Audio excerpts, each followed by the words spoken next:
Halo teman-teman, selamat datang di channel aku. Ini video pertama aku.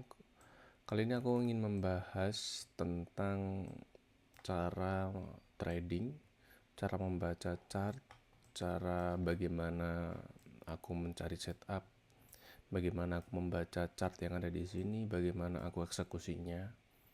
Karena ini video pertama, aku nggak ingin langsung membahas sampai situ.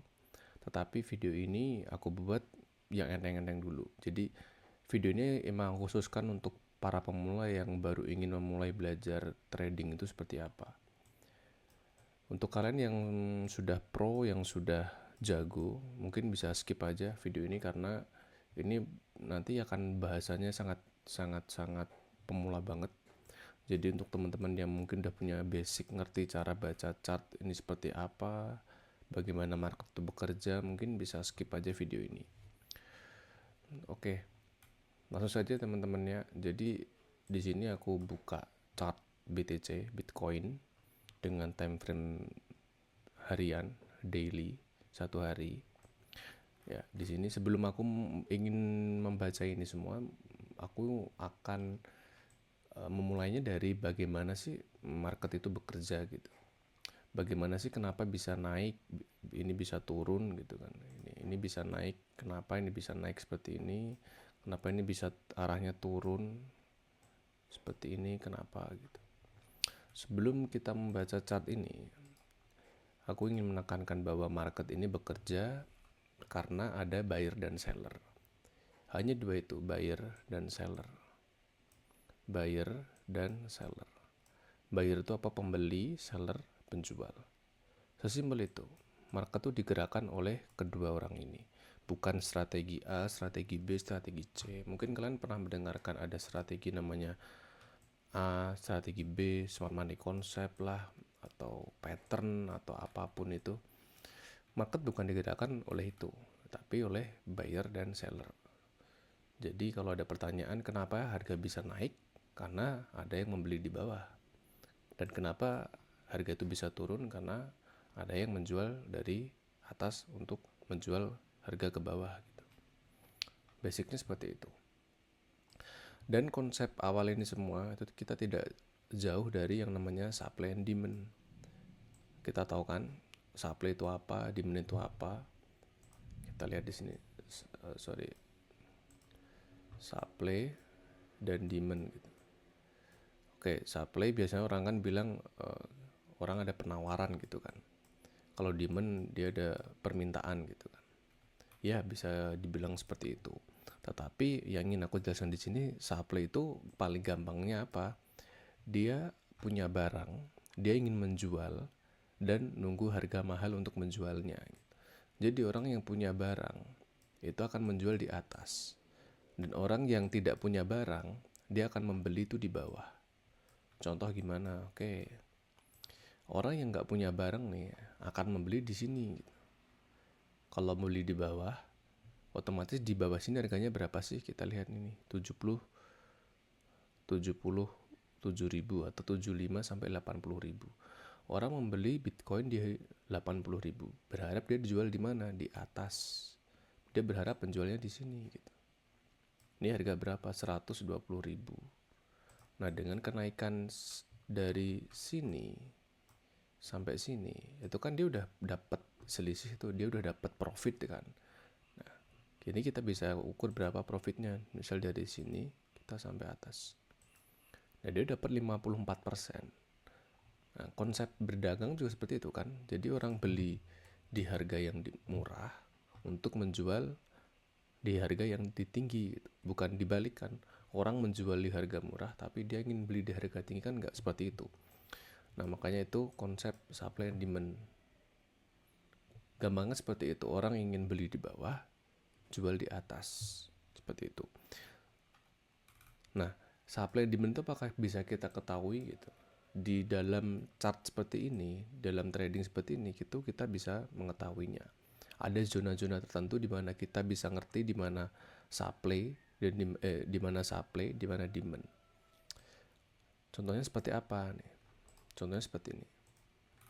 Ketika kita melihat area yang gambar seperti ini, area seperti ini, Aku cari yang, nah ini lebih gampang nih. Nah, ketika area ini di bawah, ini kan dia kan jual beli di sini kan. Ya, harga ini kan ramai di bawah ini. Nah, area ini biasa disebut zona supply. Zona demand. Karena ini kan di bawah. Supply-nya di mana? Zona supply di atas. Nah, biasanya orang yang beli di sini beli, dia akan jual di sini. Tapi kenapa di sini juga ada yang beli gitu kan? Karena ada candle hijau gitu kan. Ya karena orang merasa dia belum pernah beli di sini dan dia akan FOMO di sini. Dia berharap, "Oh, harga sudah naik kok. Ya udah aku belilah, siapa tahu bisa naik lagi." Gitu. Ternyata harga turun dulu gitu. Walaupun turun ke, ya di sini ada mini demand di sinilah. Ini supply, ini demand. Nah, orang biasanya terjebak di sini. Biasanya orang FOMO, orang yang, oh harga Bitcoin naik ya di berapa ini, 100.000 gitu ya. Nah, dia akan mencoba untuk FOMO, untuk timing market di sini. Siapa tahu dia harganya naik lagi gitu sampai sini gitu. Naik lagi langsung ke sini. Enggak, tapi kan harga turun dulu. Harga turun dulu di sini baru dia naik lagi. Nah, biasanya orang yang beli di sini itu panik, harga turun, akhirnya dia jual di sini. Ternyata harganya masih naik lagi. Nah, maka daripada itu pentingnya kita bisa membaca chart, bisa mengerti bagaimana psikologi market itu bekerja. Itu kita bisa membaca bagaimana psikologi itu bekerja, itu tercermin semua di dalam chart di sini. Jadi pentingnya untuk teman-teman semua belajar untuk membaca chart di sini, tidak hanya untuk trading aja. Kan bisa analisa apapun di sini. Ini aku pakai Bitcoin. Kalian nanti bisa untuk forex, untuk stocks atau saham, indeks juga bisa. Semua bisa kalian baca hanya dengan chart pattern atau chart atau price action seperti ini. Maka daripada itu video ini yang neng dulu aja, ini pengantar dulu aja. Oke, jadi seperti itu ya.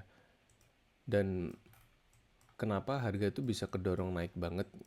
Ini karena ada agresif buyer atau orang yang dia membeli secara agresif, lebih kuat buyernya daripada seller.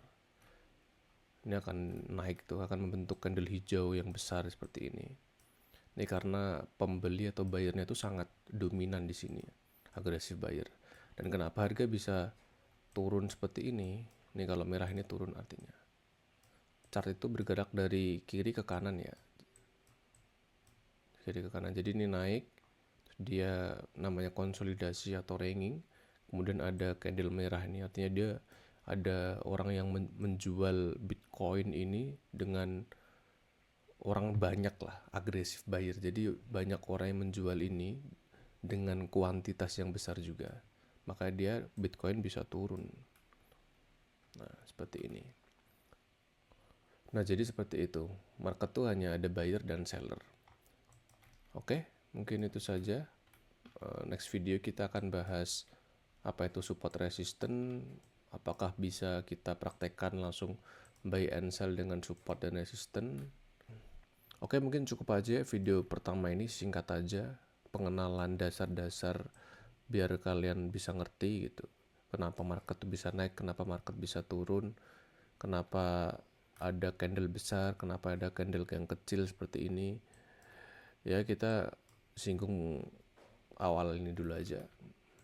Next video aku ingin bahas tentang support resistance, apakah kita bisa ambil posisi, gimana sih kita ngerti gitu, bagaimana pola-pola candlestick gitu, ada bullish, ada bearish, atau istilah-istilah nanti kita akan pelajari di next video. Oke, gitu aja teman-teman, makasih. Ini bukan sebuah rocket science atau ilmu yang hebat banget, ilmu yang aku temukan, enggak. Ini aku mengutip dari banyak sumber juga, jadi teman-teman bisa juga mencari referensi di tempat lain. Oke, itu aja teman-teman, terima kasih. Bye-bye.